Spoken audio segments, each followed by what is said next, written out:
Stony Wolf is proud to be a pioneer in outdoor video production. We were the first to release a hunting video on the most majestic big game animal in North America, the Rocky Mountain elk.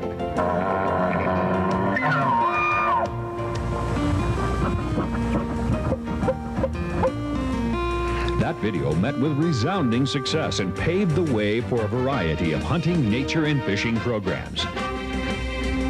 Since 1984, Stony Wolf's production crews have traveled the world to gather footage for our shows. Our goals are simple to express but difficult to achieve. They are to bring you, the viewer, the finest, most exciting and entertaining outdoor programming available, and all filmed under actual field conditions with the highest respect for fair chase hunting. And now we are pleased to present another quality production from Stony Wolf.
What constitutes bad medicine for big bucks?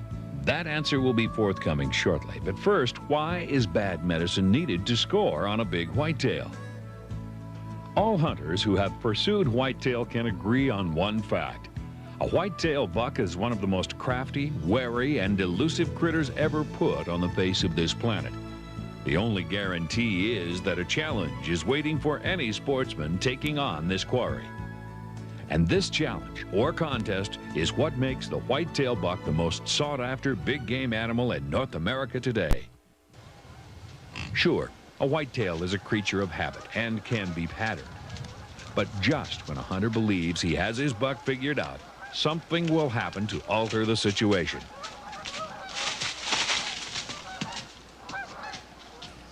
If there is one absolute rule to this game, it should be to never believe the perfect scheme has been conjured up.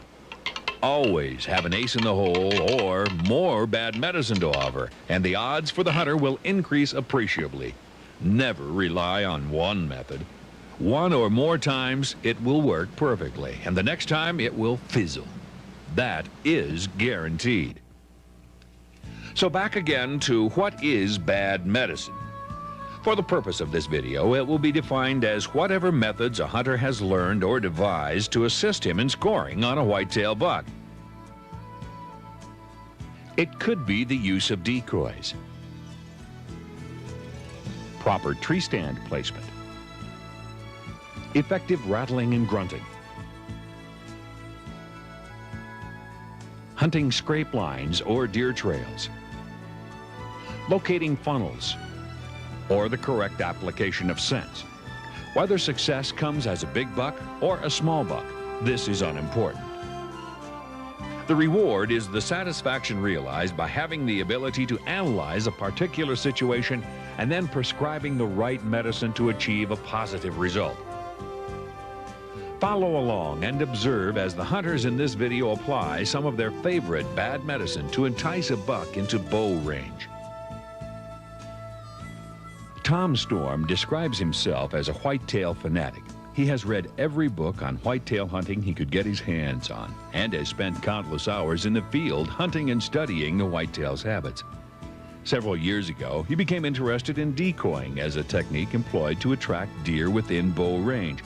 this grew to be an obsession. 4 frustrating years were spent in trial and error trying to find a workable decoy.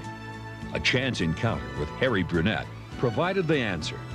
Harry, who owns Montana Critter Company, produces the most lifelike decoy on the market today. With the help of Harry's decoy, Tom continued with his experiment, and he found that decoying really does work. Tom has recently published a book entitled Decoying Whitetails that is the Bible on decoying deer. Paul Brunner is also an avid archery hunter and has successfully bagged many species throughout the world. However, the whitetail buck has always provided the greatest attraction for him. Years have been spent scouting, observing, and hunting this quarry. Paul's niche has been in the development and proper placement of tree stands. Several years ago, he wrote a book entitled Tree Stand Hunting that does an excellent job of defining that technique. His research for this book included testing a variety of equipment and products that would make the sport of bow hunting more productive and enjoyable. This led to the formation of a tree stand manufacturing business and a catalog company that markets nationally to archers. Joining Paul and Tom for a Montana hunt is Tim Mannion, the host of the TV series Sportsman Adventures. He is a devout hunter and outdoorsman and has taken several record book whitetail with both bow and gun. An invitation from Paul, along with the allure of big Montana bucks, was all the incentive needed to decoy him here for a November hunt. This year it's got, looks like raised hair on the back. Is that a new feature? Oh, he kind of, yeah, he did a little bit extra, huh? And this is another new feature. See, this is a sneak position, more or less. What I'm going to do is put a bedded doe, like, laying right there. Then he'll be like he's tending her. He's just kind of over the top of her.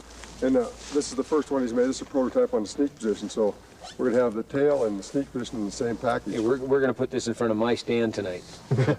Wrong, too short. Wrong. And he's going to stand next to you like, he doesn't need a tree. He can just stand next to you. You got it. His old tree stand. God, what a combination here. Too tall and too short. I don't want to hear this. I used to like him until he started wearing that hat. Tell me, what are the benefits of using a decoy and how do you set it up properly? I'd say the main benefits of using a decoy is to get the attention of the buck off of you onto something else. You know, we've all tried to draw on a buck with a bow and they just spot your movement or something. This way, they're honed in on just like decoy. turkey hunting. Exactly. Oh, yeah. They're honed in and you can draw real easy when they're honed in on a decoy. And as far as positioning, I like to have some kind of a crib behind them, like a big old tree or something, so they can't come around. If they're not going to attack right away, they try and come around and smell the tail area all the time. And I set up so that you get a quartered away shot or at least a broadside shot, so they're going to the head of the decoy and instead of the tail. So if you put something behind that tail where they can't come in there, you'll get them to circle around and get the shot you want. You know what a funnel is in hunting. Right. Okay, what we've got here, where we're putting you, is probably the best natural funnel in this whole river property. This patch of timber is the one that I pointed out to you from down below. For those who are watching who don't understand what a funnel, why don't you explain what that is? Okay, a funnel in nature is some feature that causes animals to move through a narrow spot, just like funneling. Okay, now deer, for example, are not going to want to go out across these open fields, especially bucks. What they'll do, traveling from this piece of thick timber, either to here or to here, is they'll go through the place now, where this is all along the river here. Yeah, it's all along the river. Okay. And they'll travel the route that puts them in the open the least amount of possible time and space. So when they leave this patch of timber going this way, they'll go right out here at this end and stay in the brush and go up the river. And here, there's quite a bit of open country here, but they'll stay in the trees as much as they can to go down to this thick bedding area.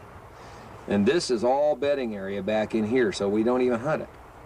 But what happens is, especially in the rut, when these does are moving and the bucks are after them, these bucks will come out and they'll go out this way looking for does.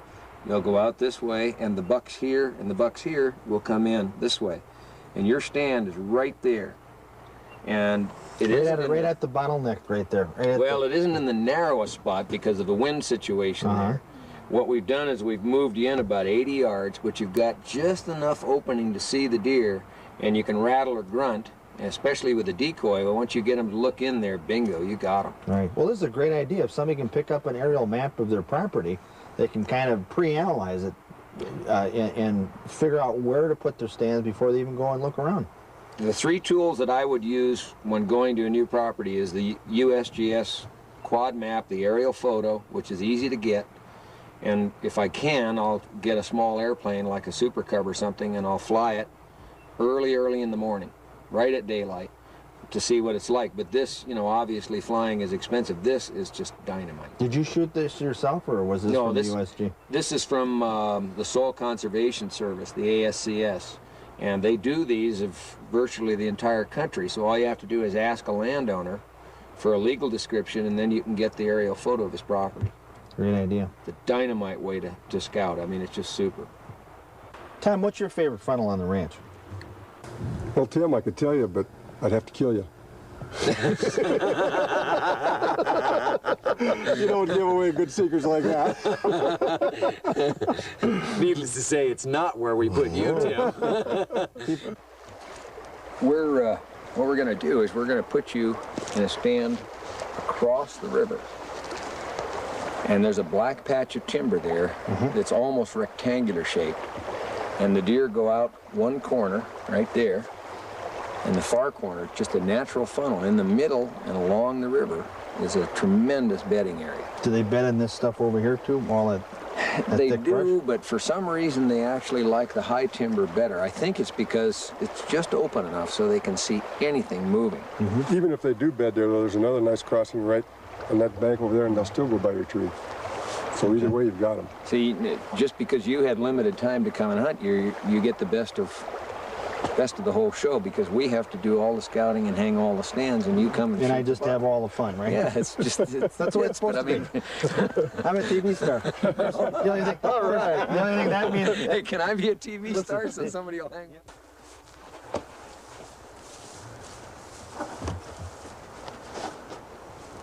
No, wait. This is where we're gonna put it. See, you'll be right there. The camera right way up there. Yeah. Okay. Tom helped Tim position a decoy near the tree stand that Tom had set up earlier. Too tall Tom usually forgets who has to climb on his steps, as Tim quickly discovers. These steps will work great for you. I'm not 6'8".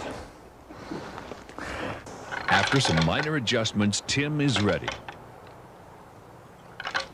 Throughout this video, many techniques and methods will be utilized. Observe closely and learn from the hunter's successes and failures, and gather knowledge for your own bag of bad medicine. Also, keep in mind that the footage shown here is condensed from many hours spent in the field. Only the highlights are shown, and not the many hours spent in the stand with little or no activity. Shortly, a 4-point appeared, attracted by Tim's rattling.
The buck was lured back by Tim's grunting. Still curious about the decoy, he remained in the area for over 30 minutes.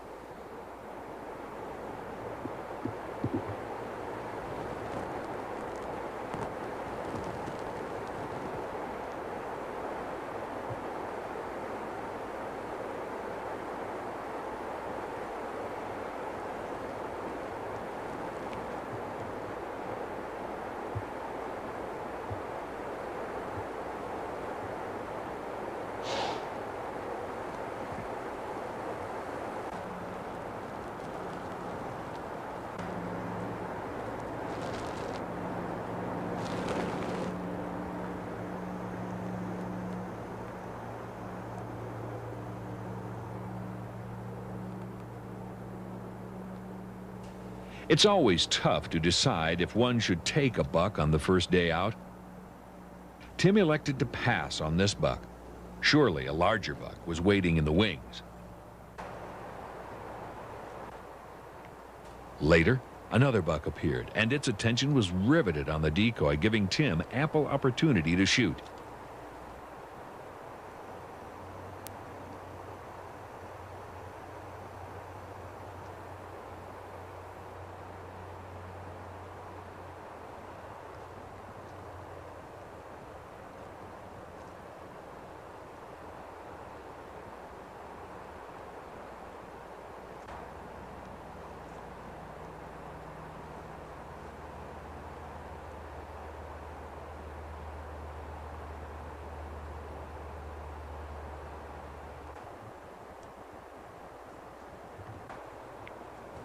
Tim was satisfied with his first day's hunt. He had the chance to take 2 bucks that would have pleased most hunters.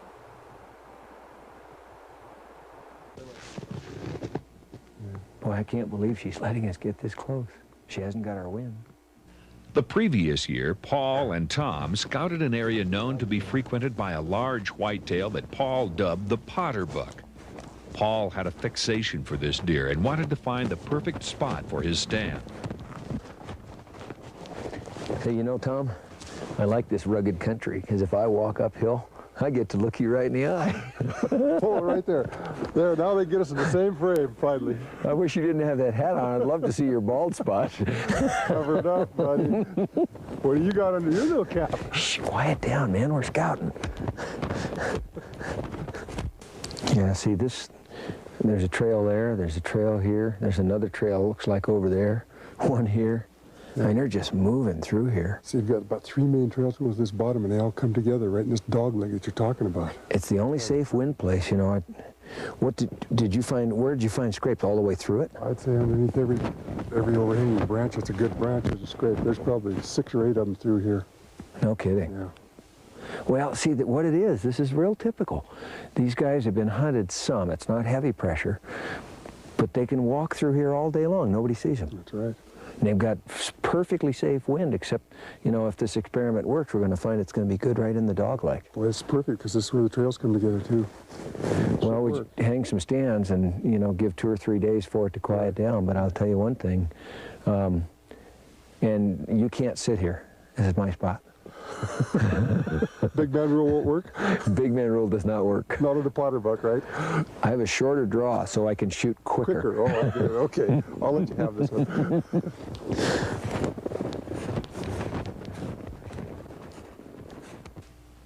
The Potter buck might not be the biggest buck in the woods, but it had presented a challenge to Paul on many occasions. He was determined to hold out for this particular deer. Of course, if a bigger one came by, it had better beware.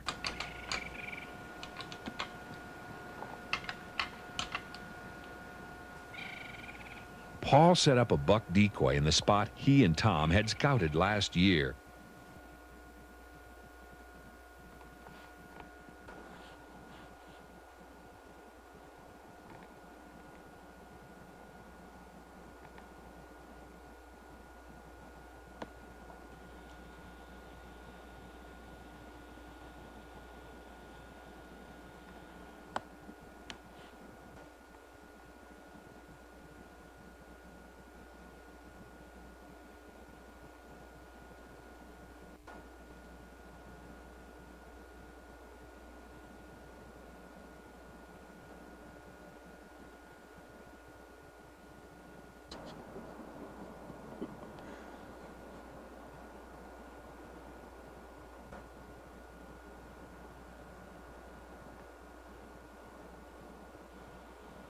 Paul passes over this buck, his sights still set on the Potter buck.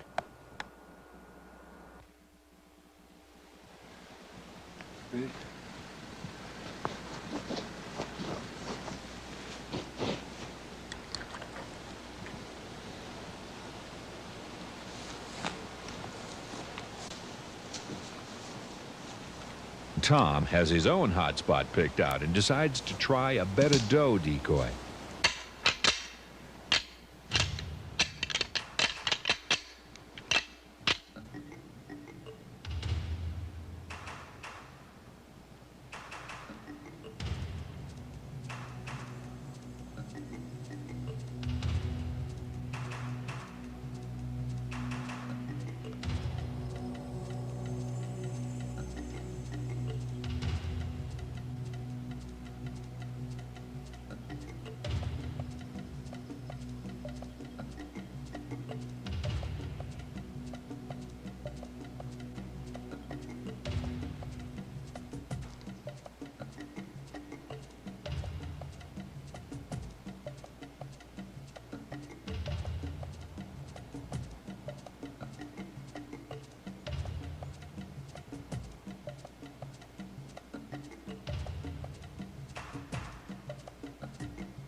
None of Tom's medicine worked. The large buck didn't even see the bedded decoy. In desperation, Tom tries a trick that has worked in the past, simultaneously blowing and raking the tree. Remember, this is used only as a last resort.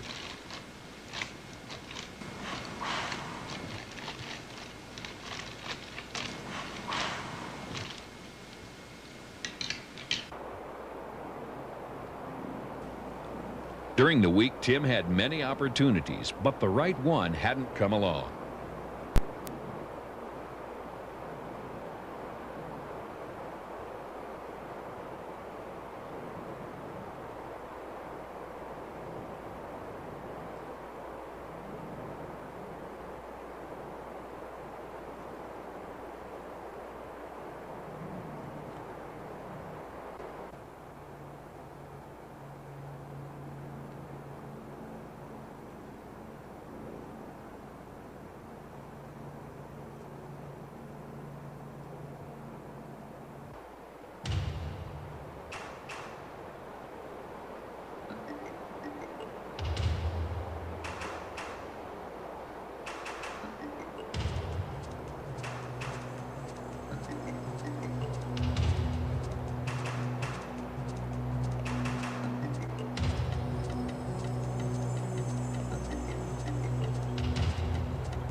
Even TV stars miss. This buck had no clue as to the sound and looked curiously at the decoy as though it was the cause. The decoy had a calming effect on the buck as he slowly walked away.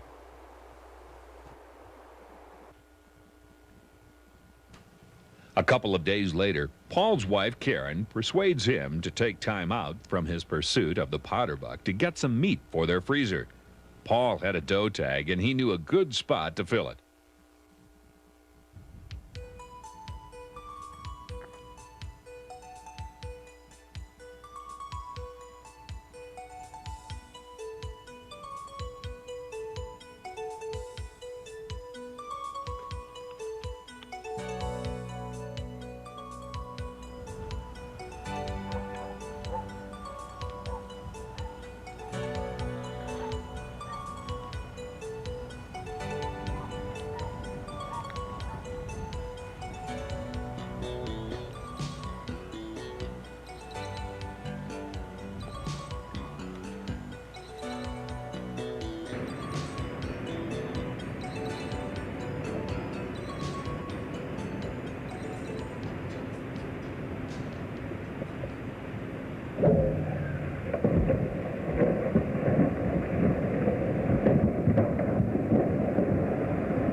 Yeah, there's blood here.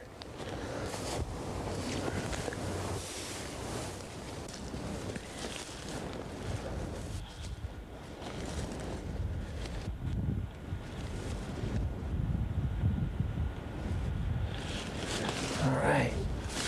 Really, really good eating. Boy, that's it. All right, came right out. Snow fell the night before Tim had to leave. Early the next morning, he was anxiously on stand, knowing this was his last chance to score.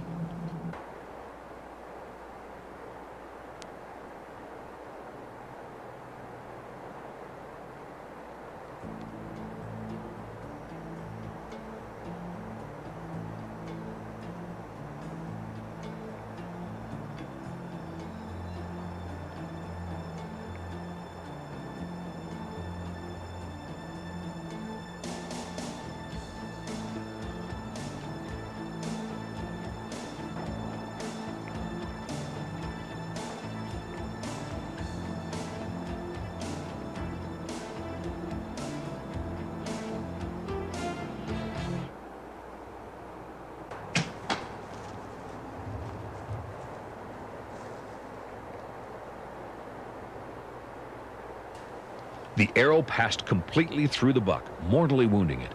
Even so, the deer showed little reaction.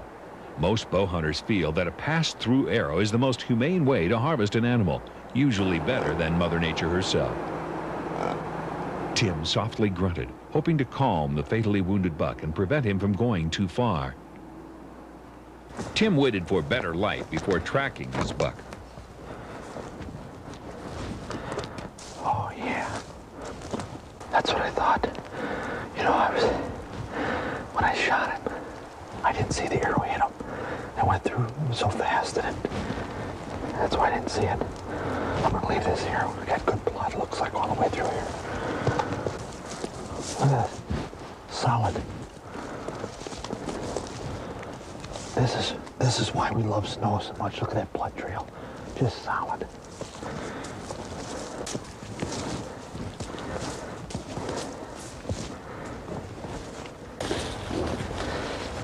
As the snow was melting rapidly, Paul joined Tim to assist in tracking the buck. The sea is staggering, too. That's the stream bed.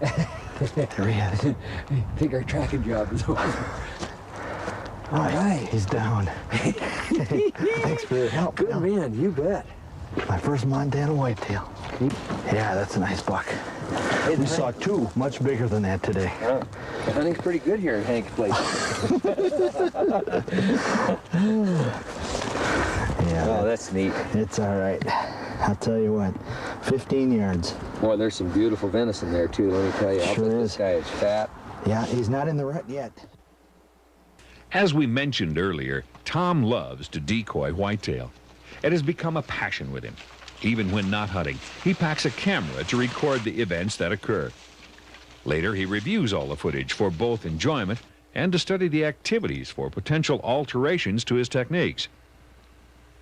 Following is shown some of the highlights of the footage he has shot, including some spectacular footage of Tom's friend Dan Burtis bagging a trophy buck.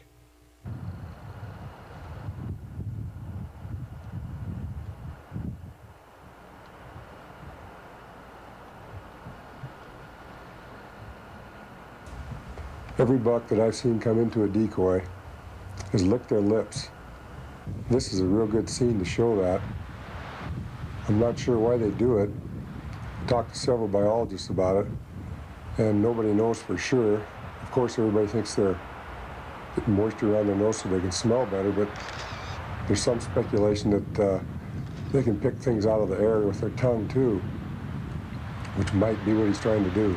But every buck that comes into a decoy at some point or another licks their nose like that.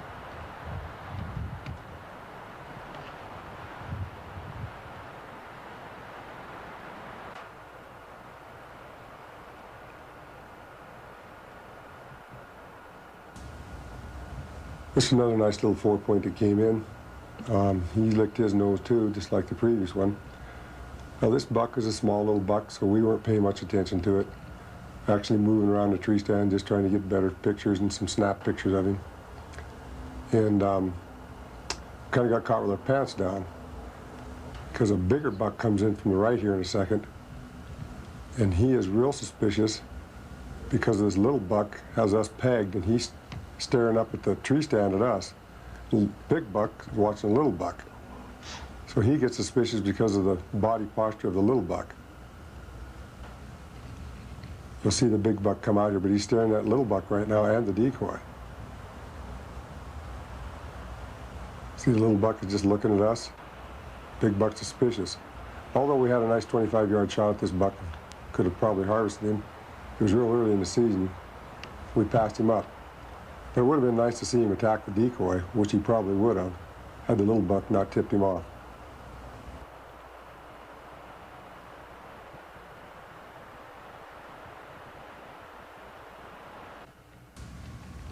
Paul, Harry, and I all decided that it would be nice if we had a movable part on the decoy. So Harry, the gadget man, invented a movable tail. We used some monofilament line attached to the tail and down the ground to the bottom of the tree, and then up to us to move this tail. And it does get their attention, and in certain cases it worked real well, and in certain cases it didn't seem like it mattered one bit. But if it works at all, that's good enough for me. And this particular buck, he saw that tail move, and he just kept getting more intrigued and more intrigued with this buck.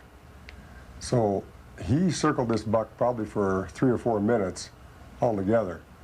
He'd come on one end, come on the other end, and go around behind. He tried everything, but that tail just kept his interest. I always use rubber gloves when I set my decoy out. And this particular time, I must have done everything right, because this decoy is definitely scent free, as you're going to see here in a second. This is very unique footage.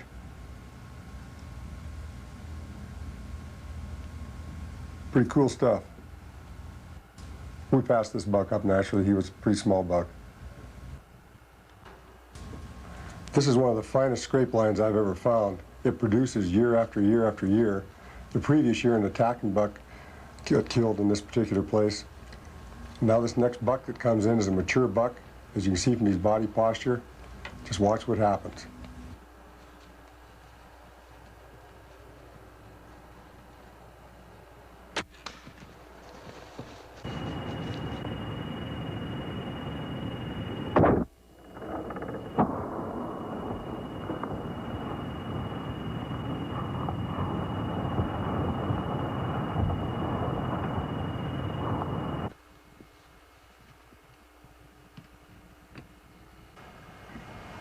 Nice 4-point, huh?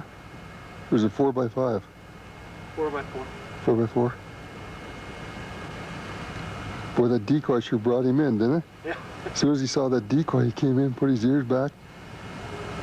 Yeah, he didn't even have a clue what was going on. He didn't have a clue we were up here at all. Checking that decoy out as he was walking by. He was... Didn't look like he was going to attack it, but he sure checking it out.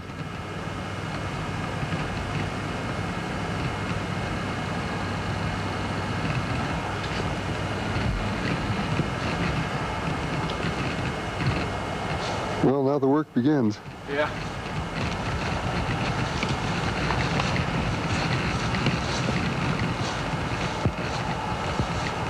About 8 yards from the decoy where we shot him.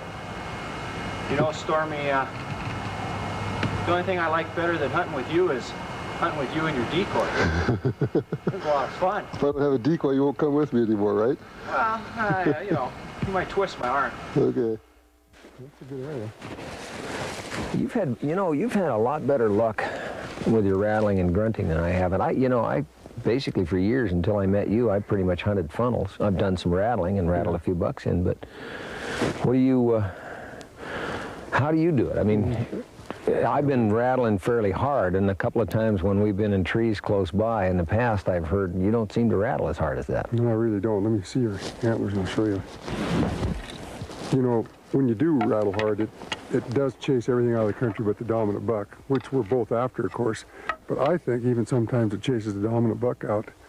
You know, I'm not sure, but I do know if you just tickle them, that it doesn't chase anything out, and the dominant buck will come in just as well as the little bucks. Well, you get the excitement, too, of seeing 5 bucks instead of 1. Absolutely, yeah. And they come in and look at the decoy, and then you're always tickling in conjunction with your grunting, too.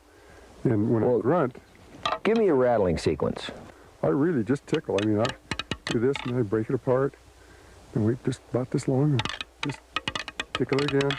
Oh, you're not doing any of the grinding and stuff. No, I don't do any of this popping and grinding. I just tickle it like that. Huh. And then just pull it apart. And just do that for about, 30 seconds, whatever. But boy, you're really keeping an eye out, because you know how they can charge in and catch you. I mean, it happens to every bow hunter. You know, I've had some good rattling, and usually it's like hang the horns up, grab your bow. What I usually do is have them over a limb. And if you're just tickling, you don't have to hold them like this. You just have them over a limb, and you just reach and grab this one, and just tickle that one, see? And that's all you're doing. And then you're holding your bow in your other hand. You're just tickling, and you're just watching until you're ready. If something streaks in, you just let go of this antler. You got your bow, and you're ready, see? Now, would you do a real quiet sequence, and then maybe 4 or 5 minutes later do a little more, and would you build up? I just keep tickling, but as a last resort, if I don't think they can hear me, they might be further out, I might bang and crash and bang, once a setting or twice a setting sometime if I don't think they're hearing me. Okay, now if you see a buck 60, 70, 40 yards out that doesn't know you're there. Absolutely, just tickle. He doesn't see the decoy or he's not come to the scrape. You just tickle and get your bow. And watch him, and I make sure he's moving when I tickle. like that. And as soon as he snaps his head and looks, then I quit. I don't do anything until he puts his head down or starts to come again. As long as he's moving, then I'll tickle a little bit, but never when he's looking, because they'll pin you. You know how good they are at that. Oh, jeez. And then, Well, I got caught twice last year by bucks I know seeing the horns moving in the tree, you know. I know, they just Well, pin that sound down. Now, your grunting is strictly a tending thing. I mean, you're trying to make that buck think that you're a buck over here grunting right on a hot doe. Right. You know, and does grunt too, but it's a lot softer grunt. So I do the same thing with grunting as I do with tickling. I just barely grunt. I'll start real soft like that. If I think they can possibly hear me, especially if I see them, I'll start as soft as I can, and get a little bit louder and a little bit louder until I can see that they've heard me. But you don't want to grunt too much either. No, I just grunt a couple times is it. Especially if you see the buck, you know, you usually get some attention. And if I don't see the buck, I might grunt 3 or 4 times, you know, and that's it. And then I do a tending grunt too, just a.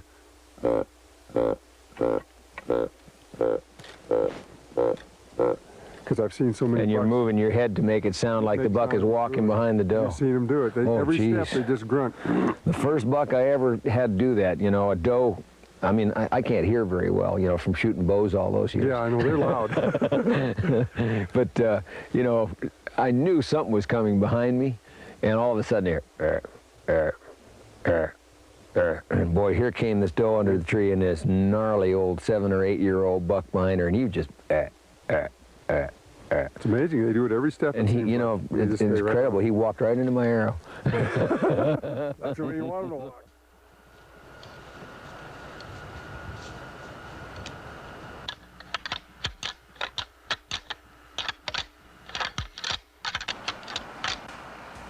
In response to Paul's rattling, a big buck appears almost immediately and spots the decoy.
The buck appeared to be heading straight for the decoy and would provide Paul with a great shot.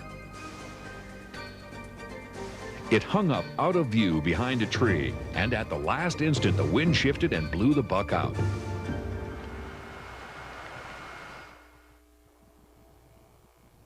Tom and Paul had been extended an invitation to hunt some river bottom country in the east.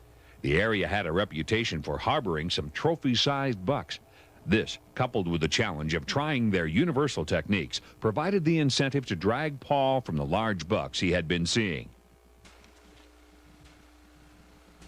The first day was spent scouting and setting stands. During their stay, snow came and went periodically.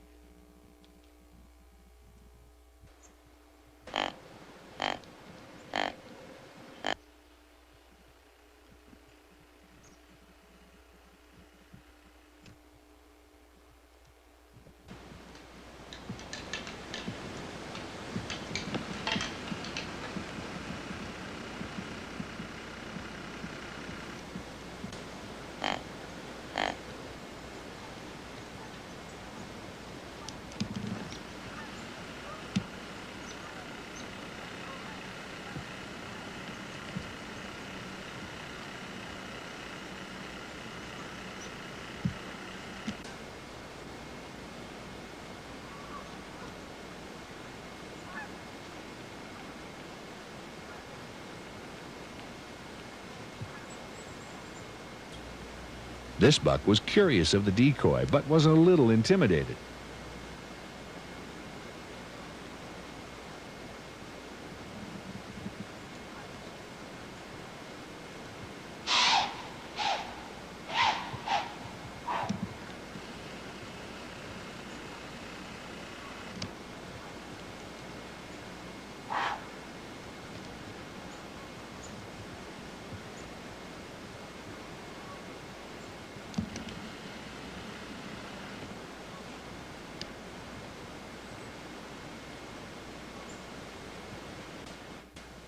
Be patient and don't quit. Just because a deer blows out doesn't mean he won't return. Tom grunted softly a few times, and about 30 minutes later the buck appeared from a different direction.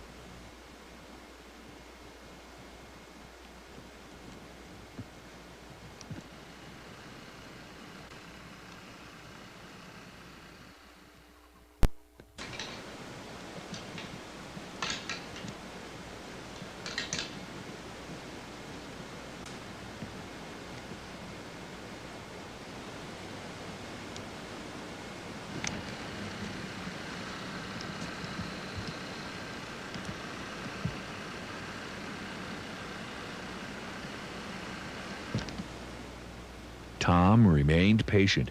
Sure enough, the buck appeared again, drawn by Tom's tickling and its curiosity of the decoy.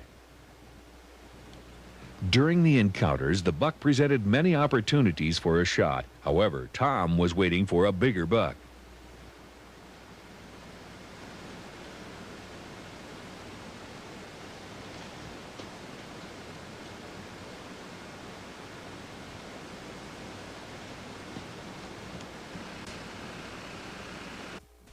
Meanwhile, Paul was limbering up his muscles in a stand nearby. Paul had set up the buck decoy near some heavily used trails that connected bedding and feeding areas. Now, Paul is ready for the big one.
Oh well, Paul, we concede that shooting straight below your stand is difficult.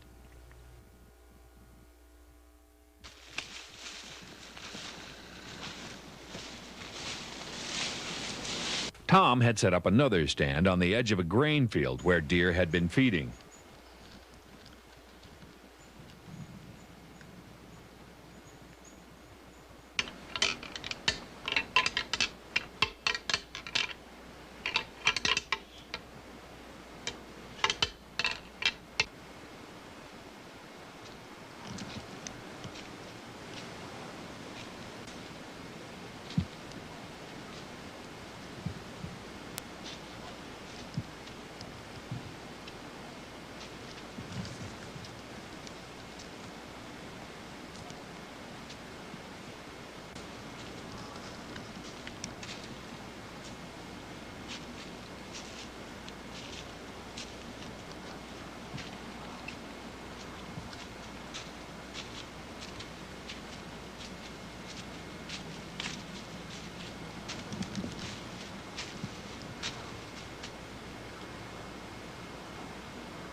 Another passover.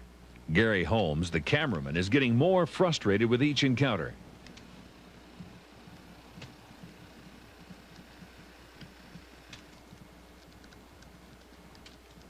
There's one right there. Stick him. Shit, he won't even make Pope and Young. Deer came right up there about exactly where you are, right there. And he spotted the decoy, and he just stood there and looked at it and stomped his foot a couple times. Had a real good shot. How big? 100, maybe 110. Holmes was pissed at me. Why did you shoot him? Because he was as small as you were. He wouldn't even make Pope and Young. I resemble that remark. You won't make Pope and Young either, you know. I know. If you would, I'd stick you right now. We're gonna find out if you could have hit that buck. All right? If you hit the hat. Hold it. What, no. We're gonna put it on the ground. No. Where was the buck? Right there. All right. We're gonna find out if you would have hit that buck. Now you just let me step back, big guy. Pressure's on. Uh-oh. I believe you'd have got him, and I think I've got a judo head tangled up in my wool hat. Well, it wasn't too bad. Lousy penetration. Lousy penetration. You need longer, heavier arrows. Those I'm going to judos. use these in the next Olympics. I bought that judo and Echo catalog. Ooh.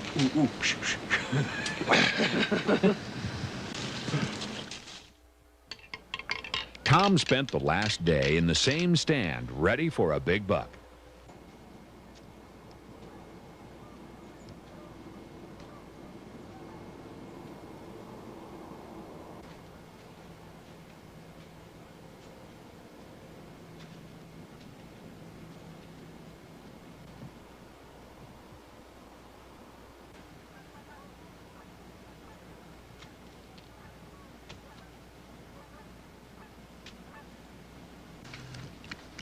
Passed on another one?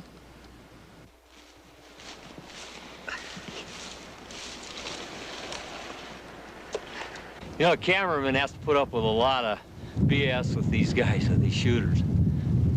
I'll tell you one thing, though. Old Tom Storm's running the camera right now. I got him on the other end of it. One thing over this whole project, we've called Tom Too Tall. But I've got a new name for that guy, and it's Passover. I'd like all of you viewers on this video to write a few notes to old Passover and tell him to shoot some of those smaller deer. I won't have to sit on my rear and get tree stand, but after so many days in a tree stand. The last 3 years, I think we've spent 60-some days in a tree stand doing two or three different videos on whitetail. So old Passover ought to start shooting a few more. Okay? You didn't tell me you were going to do this. I wouldn't have taken your picture.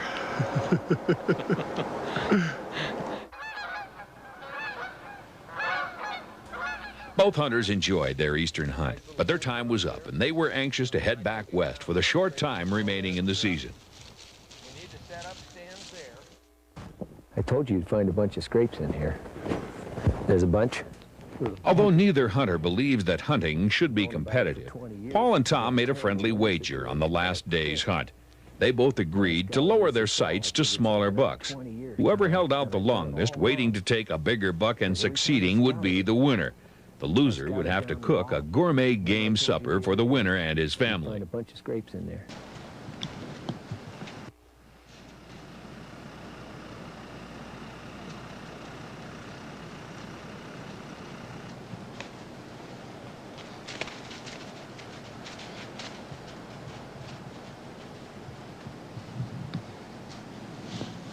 So we pick up the action on the last afternoon. May the winner take all.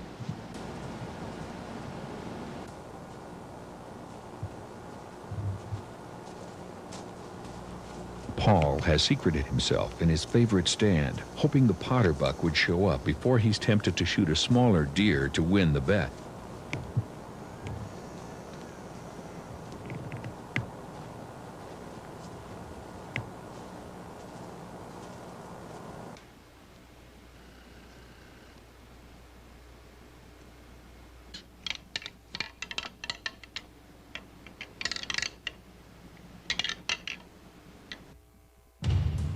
It's a nice little 3-point. I think I'll pass him up though. I still got quite a bit of time left. I don't think Too Short's going to get one anyway. Sure is pretty with all the snow on his back.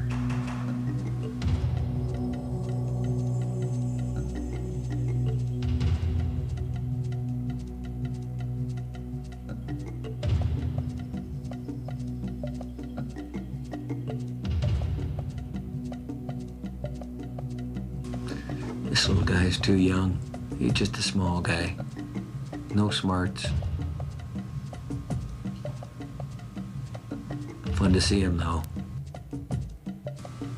I know I'm gonna lose. For one thing, too tall can't hit anything. He'll miss, and then he'll probably tell me that he just didn't shoot anything because he wanted to wait till the last minute. And again, who wants to eat his cooking?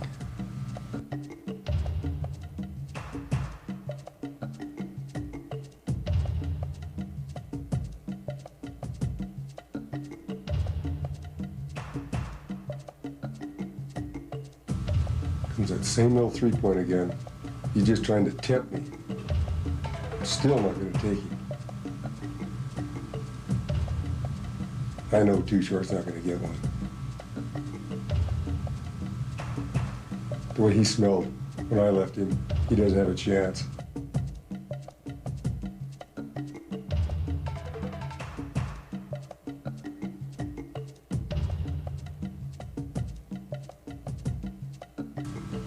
I wanted a mature buck.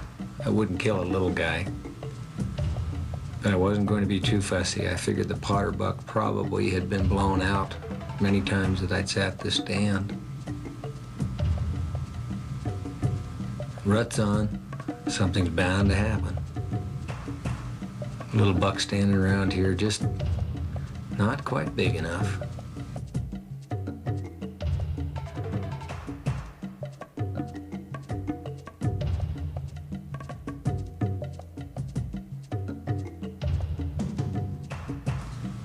Geez, they're getting smaller. This is no good at all.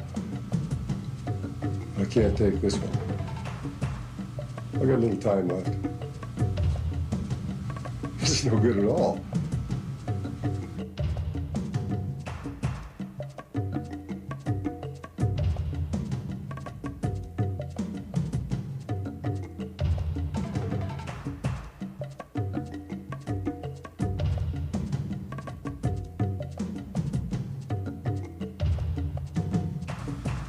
Why, sooner or later, something a little bigger has to come along.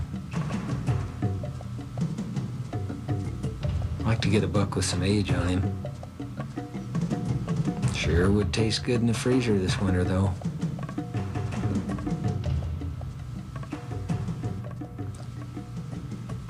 Lots of action. Hang on. Tempting. Oh, here we go. Here we go. Coming in on a doe.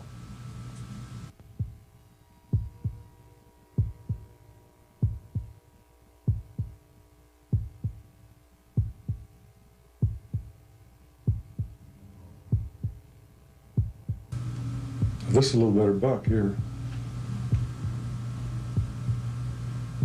Maybe I ought to take him.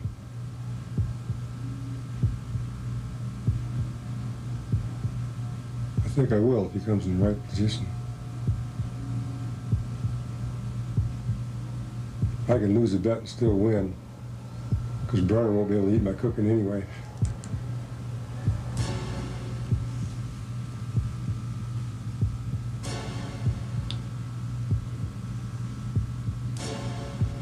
He doesn't have a clue I'm around.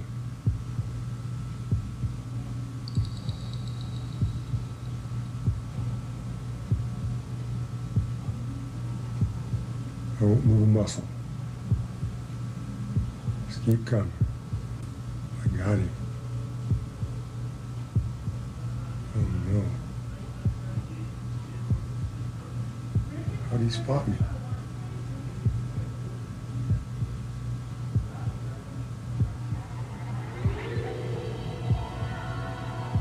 Feeling good. Better take a shot if I'm gonna.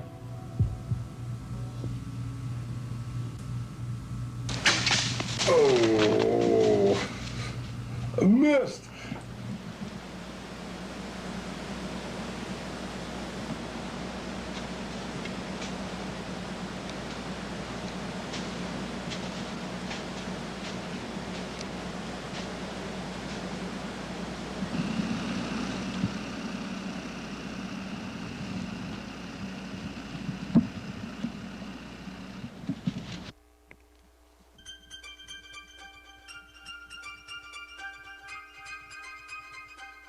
I'll take him if he comes over after that doe.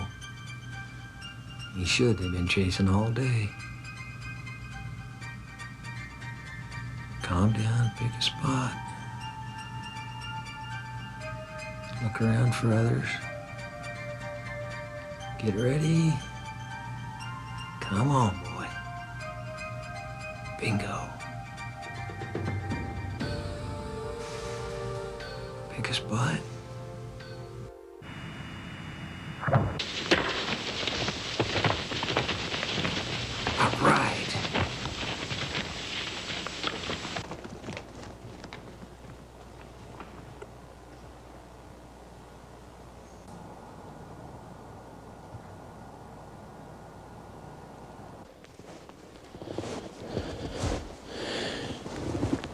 Here's where he whirled when I hit him. Here's the first blood right here. I saw blood immediately. Well, we got a heck of a blood trail here. There's good blood here all the way. I could see he was center punched, but I really like to see a blood trail like this. You know darn well he's piled up somewhere right up there. Go see how big that rack is.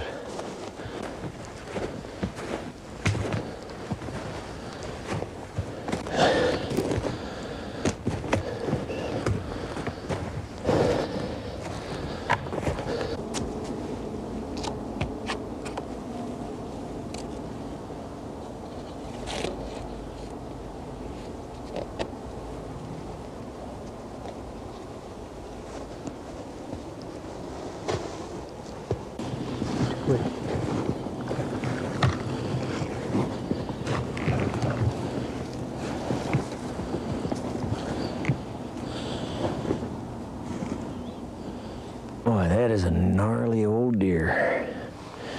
Great big bases, little antlers, just all beat up.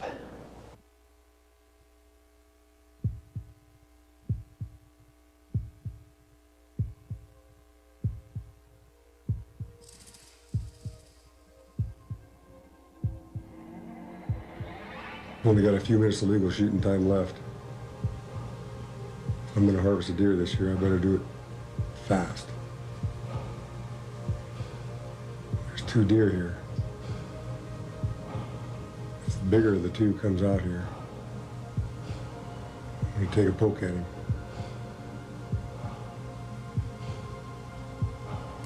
I can't miss this one too short and never let me hear the end of it. Pick a spot.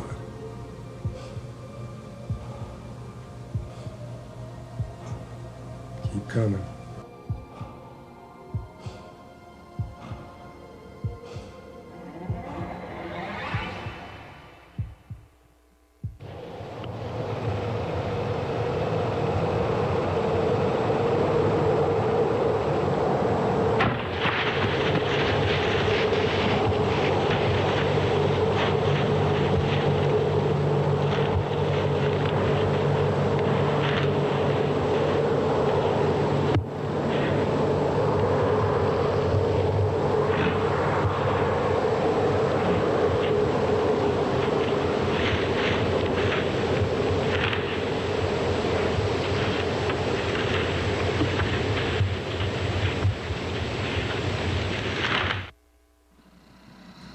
Watch again in real-time speed for the amount of time it takes for this buck to die.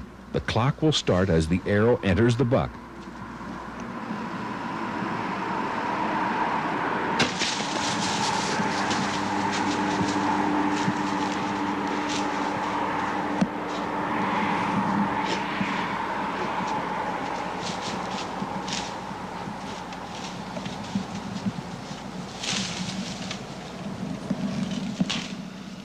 This is an excellent example of a quick and humane harvest.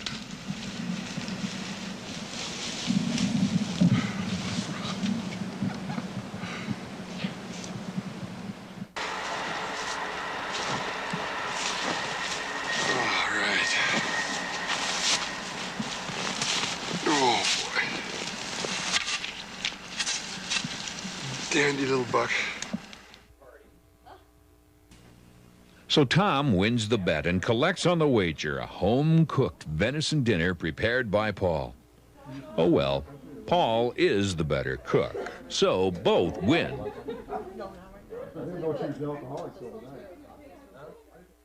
We hope you enjoyed our feature program. Please stay tuned for some helpful tips from Paul and Tom.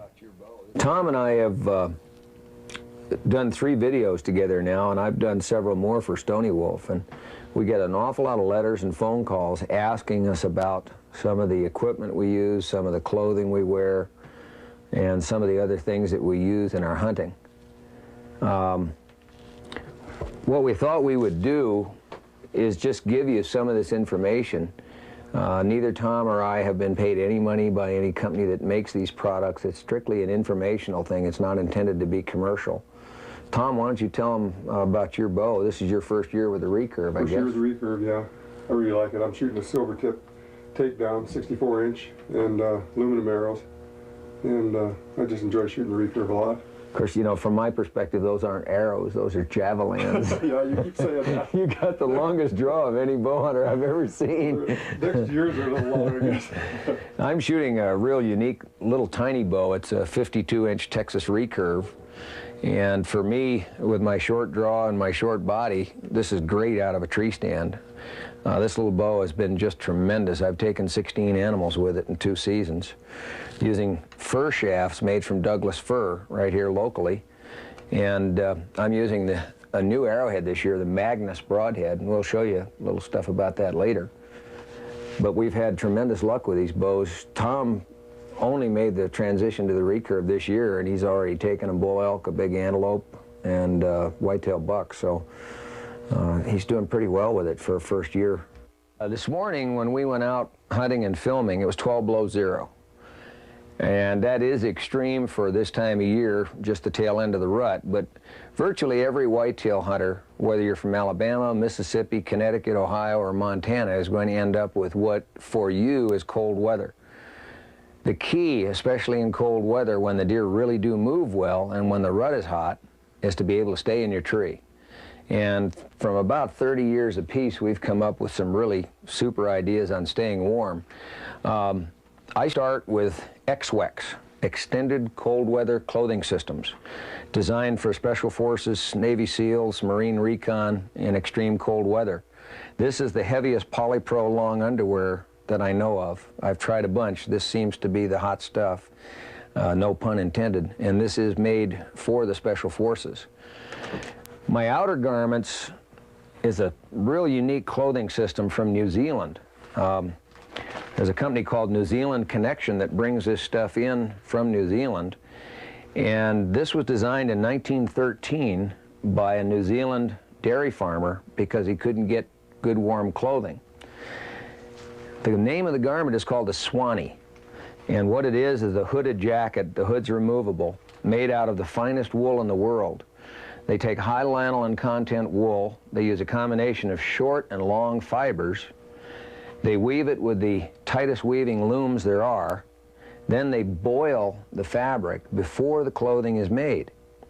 What happens is you get a felt-like wool that is just virtually windproof. It's waterproof for, 7-8 hours in pouring rain. Actually, when it starts to get wet on the outside, you get warmer because the individual fibers swell, and it creates a warmth barrier. Didn't you say that only 3% of the wool has enough lanolin to use in that? Yeah, out of 60 million sheep, about 3% have a high enough lanolin content to go into this. And they make this swanee jacket, which comes down to just above your knees, unless, of course, you're a sideshow freak. We get it from the waist that way, right? And we've designed a pair of pants and a shirt specifically for hunting, and we just learned that Swanee's going to make these for us. So a guy will now be able to get a first-class wool hunting system, and this stuff will keep you warm in anything. Something else that Paul and I use is these hand warmers. I don't know, it's one of the nicest little inventions I've ever seen in my life. When it was like 12, 15 below this morning especially, we have the small ones that work real good to put in the toes of a boot, and then the larger one that we can put in these woolly buggers that Paul sells here. And without these, I don't know if I could make it, but I can put my shooting glove on, shoot with a shooting glove, and put one of these bigger ones in the woolly bugger, and then I just keep my hand like this. I don't even have to wear a glove, and just slip it in there, and just leave it in there. When you get ready to shoot, you just kind of slip it out. You don't have any glove to mess with or anything, and just like you're shooting in the middle of the summer. Works real slick. But boy, without these things, I couldn't make it when it's below zero. Your toes and your hands are the first to go, right? Fingers and toes. Oh yeah, and you know, when your extremities go, then the rest of you follows. And Exactly. You know, I use these things from anything 25 degrees on down. So do I, yeah. And you can sit there for hours, and the nice thing, these are unshorn sheep hide, and so they make no noise. You take your hands out, nothing's going to catch you. Yep, and put these in there, and it's just, when it's below zero, you got her made. Oh, it's super. Yep. The ones that Paul and I use and have the best luck with are called the grabbers. These are the small ones. There's 2 in this package, and there's 1 in this package, but the big ones are for the woolly buggers, and the small ones are for your toes, and they work really well. You just open them up, shake them a little bit. When the air gets to them, they just turn hot, and they just stay hot for, well, 24 hours, isn't it? Well, the little ones I think are about 6 hours. The big ones, which are really body warmers, are good for 20 hours. Yeah. And I use them, if it's real cold, I use the big one and the boogers, plus I'll put them between my long underwear shirt and my outer shirt. Oh, do you? In the front and the back. Well, you know, your body's so long and probably doesn't lose heat so much or something. But anyway, these grabbers work real well. That's what we use. As mentioned earlier, I've been using a new broadhead this fall. I've been using the Magnus. They have 2 sizes. They've got the Magnus 2, which is a real wide head, and the Magnus 1, which is a little narrower. We conducted an interesting experiment. We shot a bunch of these heads into cinder block. This is the Magnus 2, the wide head right here. None of the replaceable blade heads that we shot would stay in the cinder block, and they all exploded. But these chisel point heads, it's interesting. Here's a head here that blew out, and I've covered the manufacturer's names. It just completely split. Here's another one that split. Over here, there's a bent one. Another bent one, and the shaft went down in the ferrule. Another split out head here, a badly bent head here. The only 2 heads that survived the test flawlessly and could be used right out of the cinder block for hunting are the Magnus heads. Tremendous strength, and they really hold an edge. And I've got an interesting little demonstration to show you about that. Take a look at this. This Magnus head and this arrow went completely through a bull elk in October. I have not retouched this head in any way whatsoever, and the head went about 4 inches into dirt and gravel after it passed through the bull elk. And so this head has not been retouched, not been resharpened. It's been sitting around for 2 months. This will tell you something about the sharpness of this head. And I have never found another arrowhead that I could do anything like this with. It's really impressive.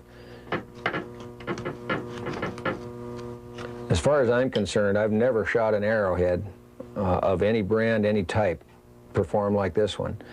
And since we're so concerned about our image and about wounded game, I would strongly recommend to those of you who are watching this to give this head a try, because it really does the job.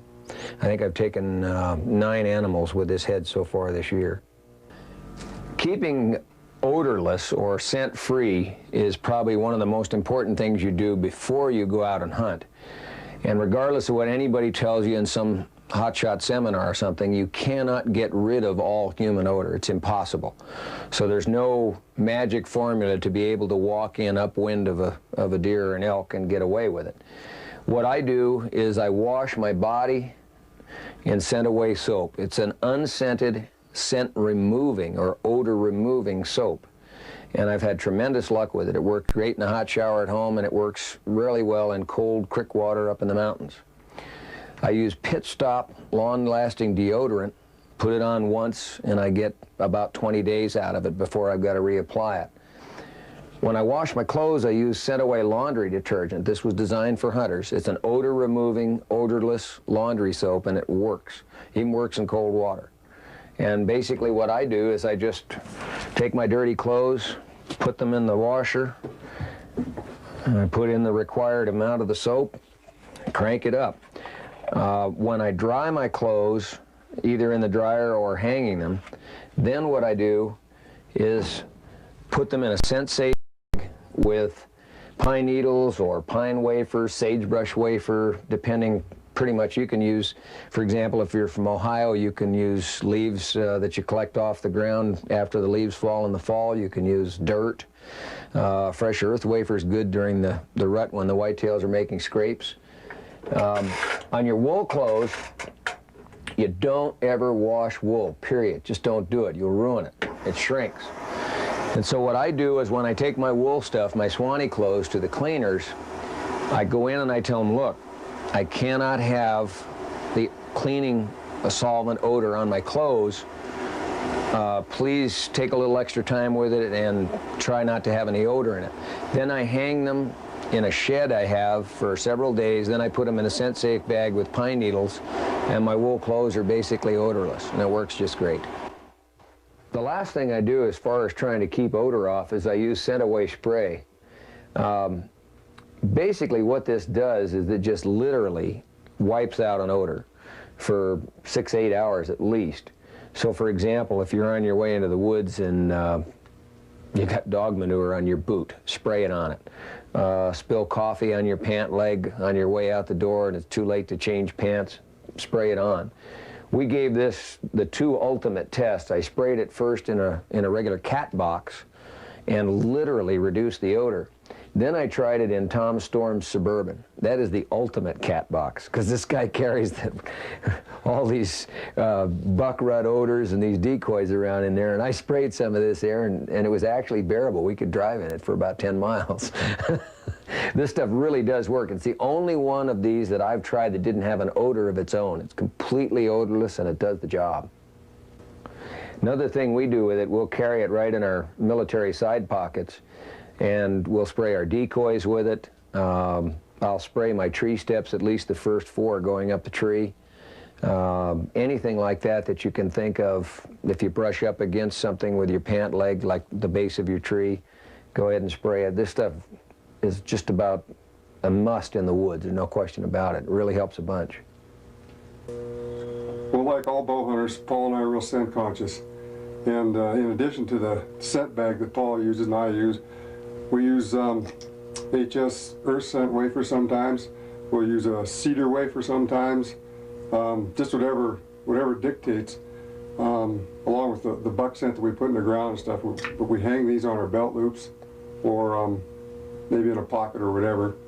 Yeah, I usually put mine on a belt loop, sometimes on my pack, and the key thing I think is don't use an improper cover scent for your area.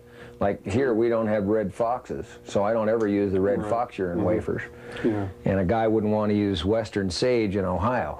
Yeah, really. Unless he's, you know, during Thanksgiving, and they might smell the stuffing or something. Just use some common sense, that's about all we have to do. But every little bit helps. You never know what's going to work and what isn't going to work for sure, but everything helps, you know, just try and get the scent-free package and some cover-up scent and hope that it works. It's hard to believe a guy as big as Tom is could be as modest as he is. He won't mention anything about it, but he wrote a tremendous whitetail hunting book called Decoying Whitetails, and there's an awful lot of information in there about scrape hunting, rattling, calling, scouting, and I would highly recommend this book to anybody who really wants to get into whitetail hunting and wants to learn some secrets. And that's about the only way you'd ever hear about it is if I say something, because he won't. I appreciate that. Too short, I really do. Okay, too tall. Well, I guess in closing, I'd like to say that make sure you always keep your broadhead sharp.